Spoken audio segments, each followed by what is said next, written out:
Hey skiers, I'm Jeff from skiessentials.com. And I'm Matt. I'm Bob. How's it going? We also got Marcus way down there at the end too. We are here at Waterville Valley, another on snow demo, so we thought we would do another on snow review. And this time we're looking at brand new Ripsticks. Yeah. Pretty exciting. Whole new shapes, new line, new everything.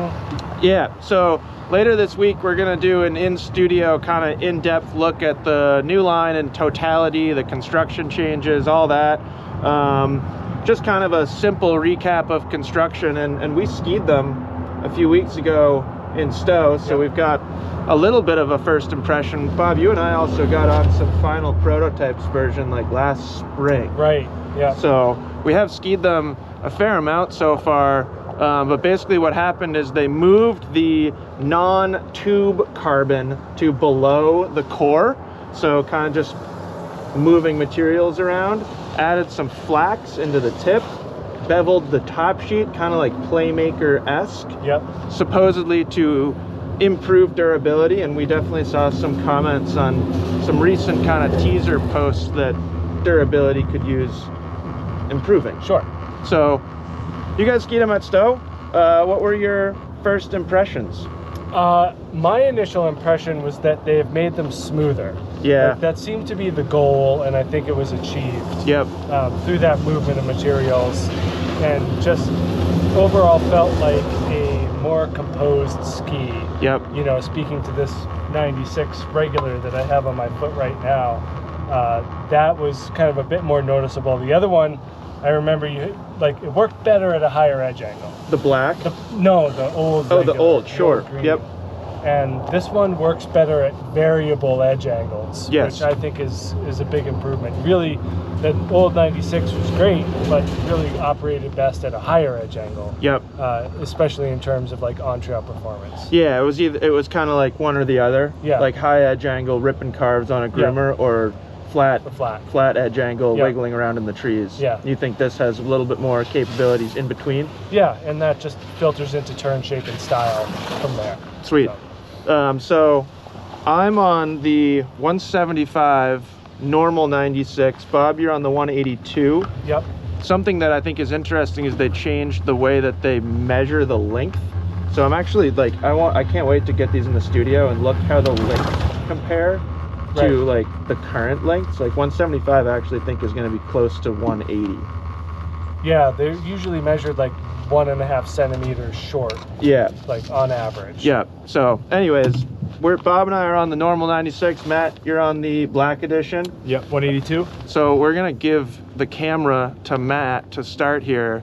We'll start on these normal 96s, kind of get some first impressions. You guys can switch skis, and then we'll go back and I'll get on a black edition too, so we can kind of chat about the differences from normal to black. Yep. Marcus, you got any profound thoughts? No, I think Bob's spot on. I think the consistency from tip to tail is the best feature I've seen so far. Yeah. And, I also think just, again, edge to edge, it's a little bit quicker. Yeah. Because of that. But no. Sweet. We're all right on. Well, we got to get off the chairlift, so we'll talk to you in a run.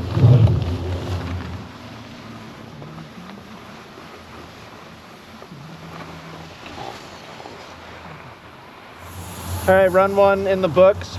I suppose it's like probably important to start with the things that I've always liked about the Ripsticks. Yeah. Ease of use, super round turn shape, easy to bend, and a truly versatile all-mountain ski.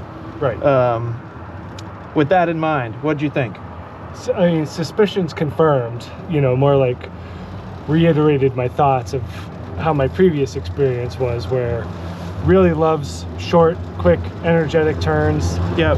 When you get it going longer and faster, you still want to keep it on a higher edge angle. Yep. I agree. For me, at 225 pounds on a 182, there is still some flutter in the shovel, especially on firmer snow. But I mean, my goodness, for short to medium radius turns, like these are as engaging and, you know, confidence inspiring as it gets. Like, yeah. Love them in that range. No, I agree, and I feel like that's always been like what they do best. Right. I thought that up at the top they were just fantastic. Yep. Like really loved that pitch. The snow is a little softer up there. once you get down here, it's like a little darker and firmer. Right. Like, I think that's their race trail, right? Or one of many. Yeah, it's at least the same, like... Same pitch. I found there, like, skiing behind you, they looked great, making kind of shorter, slightly skidded turns, very energetic, snappy, like, release, and like, very quick edge to edge. I certainly found a limitation on that really firm, really steep, or not really steep, but steeper and firmer terrain. But I suppose that's not an issue, because that's not really what the ski has ever been designed for. Right. They've always kind of been like the antithesis. Did I get that? Yeah. Close enough. To those stiffer metal-clad skis. Right. While still retaining like pretty impressive edge grip. And I'm super interested, Matt. Sorry you haven't been part of this conversation much yet. I'm interested to get on the Black Edition, because that was always like, that's where I felt the difference. Yeah. You know, it's like, where are you gaining something from the Black Edition? It's typically right there. So that'll be interesting for me. Kind of contrary to what you were feeling, Bob, I feel like with whatever they changed in the construction here, which I think I understand now, I felt like I had less tip flap and less chatter on this 175 than the previous 180. So yeah, kind of interesting. I feel like I'm consciously being more experimental, whereas the previous iteration I was always like, oh, I got to get this thing up high on edge and stand on it to get it to smooth out. And you still feel the energy of the carbon tubes, just, you know, underfoot, really just giving you that pop out of it. 100%. It's really fun to access that side of the ski. You want to go back up to the top and maybe switch skis? Yeah, I love the top. Okay. And then I feel like there's got to be moguls on this mountain somewhere, right? Yeah, there was some down below in the dark area. Oh, I'm thinking like that way we can go look for some moguls after this run. Maybe they left the World Cup course up. Maybe.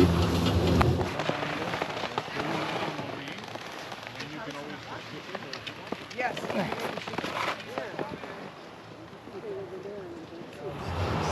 That last snow gun's getting a little bit wet. I kind of want them to turn that off. Yeah. Matt, you definitely haven't been on this Ripstick journey as long as Bob and I have. Like, I feel like it feels like we've been skiing these for 10 years. It hasn't been 10 years, but it feels like it. So as somebody with less Ripstick experience, obviously it's not your first impression, but what are your first impressions? My first impression is that I'm impressed, to put it lightly. Yeah. You know, I haven't been on the previous version, so I can't really base what kind of changes they've made or what kind of improvements they've made. But overall, it's really, really impressive to me how stable these skis are with just carbon for the most part. Yeah. And, you know, being a little bit heavier than you, about 45 pounds heavier than you, I was a little bit nervous about stability being a pretty big factor, and after this run, I'm very satisfied. It's really incredible how well they hold up to my weight and the strength in my legs, when usually I need something with a little bit of metal in it, and these are the trick. Yeah, and certainly not the strongest ski in the world. No. I couldn't figure it out. No, but strong enough for me. Yeah. And we're not even on the Black Editions yet. Yeah. So I think that is just a testament to how well these skis are engineered and the scope of ability levels that's always been the big thing for me, is like put an intermediate on this thing and they're gonna have a fantastic time, and then like you can push it pretty darn hard. Yeah. It's impressive. I mean, I feel like just having one more run on it, I definitely was committing more to those turns than I did on the previous run. And like, I know I mentioned that there wasn't any tip flap or chatter for me on the first run, and that took it to the nth degree. Like, I couldn't believe how composed the ski was, and I thought I was asking way too much, but it did it. Before we turned the camera on, you were talking about the amount of like spring and pop they have out of a turn. Yeah, I mean, at this top section, you probably see it in the video, but almost every single time I would come out of a turn, I would get airborne and right into the next one. Yep. And that was solely the ski. Like, I wasn't lifting up my feet at all. Yep. It was just because the ski was just giving me that much energy back. Totally. And again, that is a testament to how well these things produce energy when you're still at a 200-pound weight. Yep. Which is pretty incredible. No, there's a lot of potential energy here for sure. Yeah, and my other big takeaway was so many more people should be on this ski, this type of ski at least. Isn't that the? I mean, that's the whole point. That's what we've been. Yeah, we've been singing that song for what, 5 years now? No secret. At least. Yeah. So. And that just reaffirmed that fact. Yeah. Big time. No, it's pretty cool. Even like ollieing. Like that's not like the point of this ski at all, but you can definitely, it's indicative of how much energy is built into the kind of camber and flex of the ski. It's pretty cool. And I'm gonna kind of circle back to something Bob said, but at least for me, I felt much more comfortable at a higher edge angle. Yeah. For some reason. I know that these are an improvement of the previous version in that aspect, but I still felt like I was more comfortable at a higher edge angle. I still think the ski likes to be there. Yeah. Like when I started going pretty fast, and when the terrain got a little bumpy, I started to get a bit of flapping, but nothing too major. I'm prepping for this lift. Yeah, watch your this head. bar is This is a decapitation. aggressive. So we're gonna go try and find some moguls. Even if we can't, I think we'll be able to find some steeper kind of ungroomed stuff. Yeah. So we'll talk to you soon.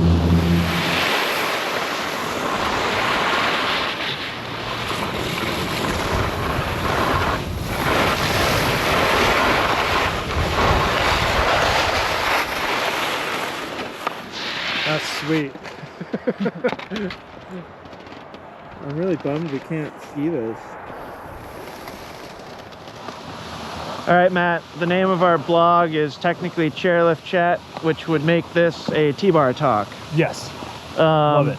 So far, we've been somewhat unsuccessful trying to find moguls. We certainly found moguls, but in the form of a World Cup mogul course that we apparently weren't allowed to ski, which is a real bummer. But I thought it was cool watching you make those kind of shorter turns on the side of the trail. That was definitely ungroomed. Yes. So in that scenario, how'd they feel? Very different than the carving that we've been doing so far. Very different, and they felt very good. You know, underneath there was probably about, I don't know, less than an inch of soft kind of windblown stuff, and then pretty much ice underneath. And they felt extremely stable, not a whole lot of chatter. As long as I had my weight just a little bit more forward and just stuck to the fundamentals, they felt fantastic. And, you know, to echo what Bob was saying, like, they are very comfortable in that scenario. Yeah, they really are. It's just, it's impressive. Again, I'm going to keep saying it, but just extremely versatile. Almost every situation that we put these things through, they just excel. Yeah, I know we use the word flickable a lot, but like this is the ski that I always think of, especially for a directional ski. Like there's a lot of twin tips that I find exceptionally flickable, but with it for a directional ski, I've always found it just so easy to get this thing from side to side in steeper terrain like that, or in trees and moguls, or anything like that. Or in a playful scenario when we were doing the skiercross course. So that very flickable. I'm glad that the perfect transition, because I was ready to make the transition as well. Certainly not the intention of the ski, no. But like when you're going through that stuff, their playfulness and like the fun factor, you're just constantly reminded that like the purpose of this ski is to have fun. Yeah. And like not a twin tip, not a park ski by any means, but going through those rollers and kind of popping 180s and tapping things, they're just so fun and like easy to do. Like again, you could take an intermediate that's park curious, and like this is fine. Perfect. Like, you probably wouldn't want to do like a big 540 on it, but at least you can like go and play around and jump off some stuff. So yeah, and in those scenarios, there's so much stored energy in those little troughs and everything. You can just generate a lot of speed, and in those turns, and just amazing. Very approachable ski for a vast majority of people that we see on the hill. Yep. So we're back here at the top. We got to get off this T-bar. The T-bar talk. We're going to slowly transition here to some black editions. I'll probably point the camera at Bob a little more this run, because Bob's currently on the 96 black edition. But first we're gonna be adventurous and see if we're allowed to ski this mogul training course over here. I think the answer is no, but worth checking. All right. Apparently we are allowed to ski this. And there's a skiercross course too. All sorts of features here at Waterville.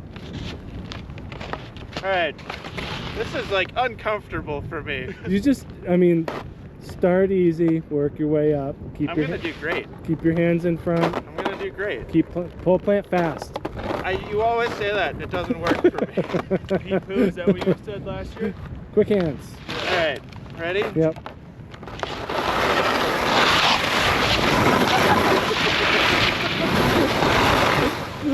There, you get a fresh start. Pretty fun having that little mogul course up there. And like, it's especially telling that we both caught our tails, Yes. crossed our tails. That made me feel a lot better, by the way. Well, I mean, when one of their main new selling points is that there's more width and like a couple extra millimeters in the tail. Yeah, so I thought this was an interesting opportunity to talk about that. Yep. They narrowed the tip and they widened the tail. Yep. And like, I do think there's a difference on a groomer. Like, Yeah. it doesn't rip you into a turn as much as the previous ski did, which like isn't a bad thing. It kind of reminds me, and like granted it's very different, but talking about like Dynastar M Pros and Sure. how like you have to dictate the turn that you want to make. I think there's just a touch more of that in the new shape. But having like the tail kicked out means that you finish a turn really Right. nicely. So it's just interesting. It doesn't change it that much, but it does change it. I was humbled in those bumps. I mean, they're tight. When they're tighter than normal, like those are specifically made for training. Right. You know, it's a different thing than when you're just skiing kind of natural moguls on the trail. So yeah, you got to force yourself to make quicker turns. Yep. And just like a race course where you're like, oh nope, I have to push harder to make it up to that next gate. You know, same thing with more of a training mogul course. Honestly, that was like the only time skiing moguls where your advice of just pole plant faster, it actually worked. That's all you have to do. Yeah, I understand it now. I feel like in variable moguls of different size and stuff, then I have a harder time with that concept. And it looked like you had a blast letting it run on the Black Edition down there. Yeah, you know, it's like, again, it's not going to hold as well when you're going from in a carved turn from softer snow to something that's firm.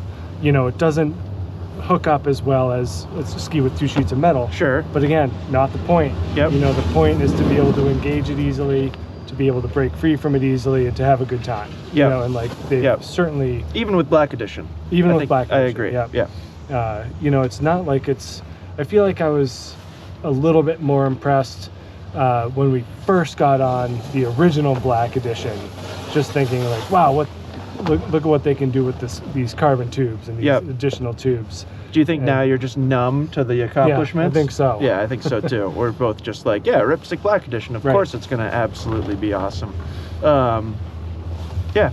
So we've now switched. I'm on a 175 Black Edition 96. Pretty excited to try this. Like I was saying, I can't wait to ski that kind of steeper pitch on it. Matt, we got you back on 96 Black Edition, so we'll see how that works for you. Again, I'm on a 175. Matt and Bob have been on 182.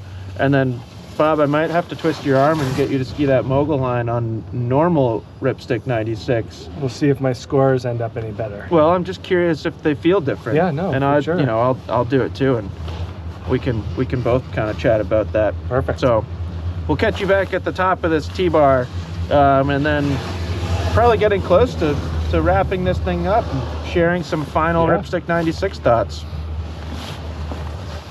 All right.